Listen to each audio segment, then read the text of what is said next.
અરબ સાગરમાં ઉદ્ભવેલું વાવાઝોડું શક્તિ ફરી એક વખત સક્રિય થયું છે। ભારતીય હવામાન મુજબ પ્રચંડ બનેલું વાવાઝોડું ભલે ઓમાન તરફ વળ્યું હોય, પરંતુ વાવાઝોડાની પ્રચંડતાના કારણે સતત દિશા બદલી રહ્યું છે।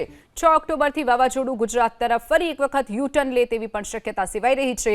હવામાન નિષ્ણાતોના મતે વાવાઝોડું હાલ ભલે ઓમાન અને મસ્કત તરફ ફંટાઈ રહ્યું હોય, જો કે નબળું પડી અને ફરીથી ગુજરાત તરફ યુટર્ન લે તેવી પણ શક્યતા છે, જેના કારણે 8 ઓક્ટોબરથી સૌરાષ્ટ્ર અને દક્ષિણ ગુજરાતના કેટલાક ભાગોમાં ભારે વરસાદની શક્યતા છે। 8 ઓક્ટોબરે જામનગર, દેવભૂમિ દ્વારકા, પોરબંદર, સુરત, નવસારી, વલસાડ અને 9 ઓક્ટોબરે વલસાડ જિલ્લામાં ભારે વરસાદનું હવામાન વિભાગે યલો એલર્ટ આપ્યું છે, જ્યારે આગામી 10 ઓક્ટોબર સુધી રાજ્યમાં છૂટાછવાયા સ્થળોએ ગાજવીજ અને 30થી 40 કિલોમીટરની ઝડપે પવન ફૂંકાવાની સાથે હળવાથી મધ્યમ વરસાદની આગાહી પણ વ્યક્ત કરાઈ છે।